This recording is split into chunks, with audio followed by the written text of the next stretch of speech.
সরকার রাজনৈতিক দলগুলোকে সঙ্গে নিয়ে কাজ করতে পারছে কিনা এর চেয়ে বেশি বড় প্রশ্ন হচ্ছে সরকার রাজনৈতিক দলগুলোকে সাথে নিয়ে কাজ করতে চায় কিনা। যদি চাইতো তাহলে সংস্কার কমিশনগুলিতে রাজনৈতিক ব্যক্তিকেও নিয়োগ দিত, কেননা সংস্কার কি রাজনীতিবিদরা চান না? কিন্তু আপনারা নিশ্চয়ই লক্ষ্য করেছেন কোনো সংস্কার কমিশনও সেইভাবে অ্যাক্টিভ রাজনীতিতে আছেন এমন কোনো ব্যক্তি নাই।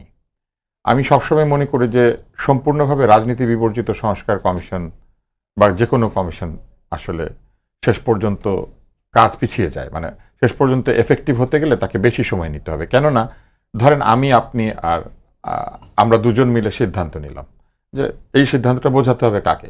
রাজনীতিবিদকে। তার মানে আমি আগে একবার সিদ্ধান্ত গ্রহণের সময় খরচ করলাম, তারপর তাকে বোঝানোর জন্য আবার সময় খরচ করলাম। অথচ উনি যদি সিদ্ধান্ত গ্রহণের প্রক্রিয়ার মধ্যে শুরু থেকে ইনভলভ থাকতেন তাহলে কিন্তু আর বোঝানোর ব্যাপার ছিল না। তারা বের হয়ে এসে বলতেন আমরা সবাই ছিলাম, আমরা সবাই মিলে ঠিক করেছি। ফলে এক ধাপ তারা বাড়িয়ে নিয়েছেন তাদের কাজটা শুরুতেই। আরেকটি কাজ যেটি আমি বলবো বিএনপি যেটা করছে এটাই তো স্বাভাবিক।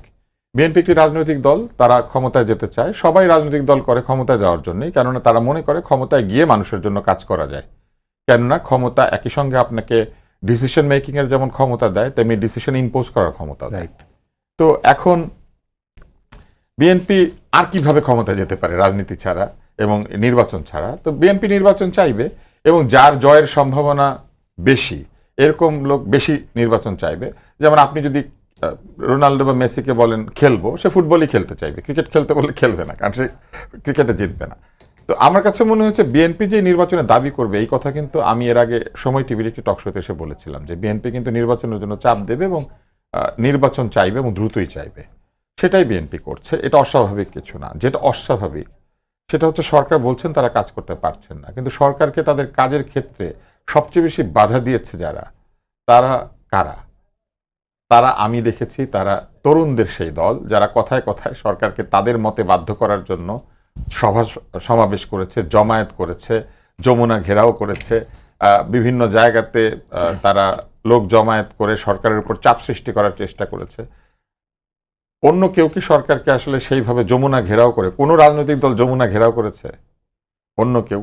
বিএনপি কাছাকাছি গিয়েছিল কিন্তু ঘেরাও করার কাছাকাছি তো ধরেন পদত্যাগ করার জন্য চলে গিয়েছিলেন আমাদের প্রধান উপদেষ্টা নিজেই, কিন্তু আমরা কি বলবো উনি পদত্যাগ করেছেন? সেরকম বিএনপি কাছাকাছি গিয়েছে কিন্তু ঘেরাও তো করে নাই।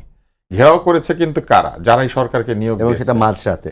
হ্যাঁ, সেটা মাঝরাতে, এবং যারাই সরকারকে নিয়োগ করেছে, যাকে আপনারা নিয়োগ করেছেন তার সঙ্গে তো আপনারা সরাসরি গিয়ে কথাই বলতে পারেন। যেমন আমরা অন্যান্য সময় দেখেছি নাহিদ চলে গিয়েছেন, মিটিং করে বের হয়ে এসে বলেছেন যে প্রধান উপদেষ্টা পদত্যাগ করার এক ধরনের সম্ভাবনার কথা বলেছেন। এটা তো নাহিদই আমাদেরকে জানিয়েছেন।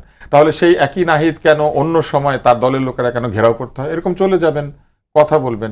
আমি তো দেখছি যে কাজ করতে বাধা প্রধানত দিয়েছেন তরুণরাই সরকারকে।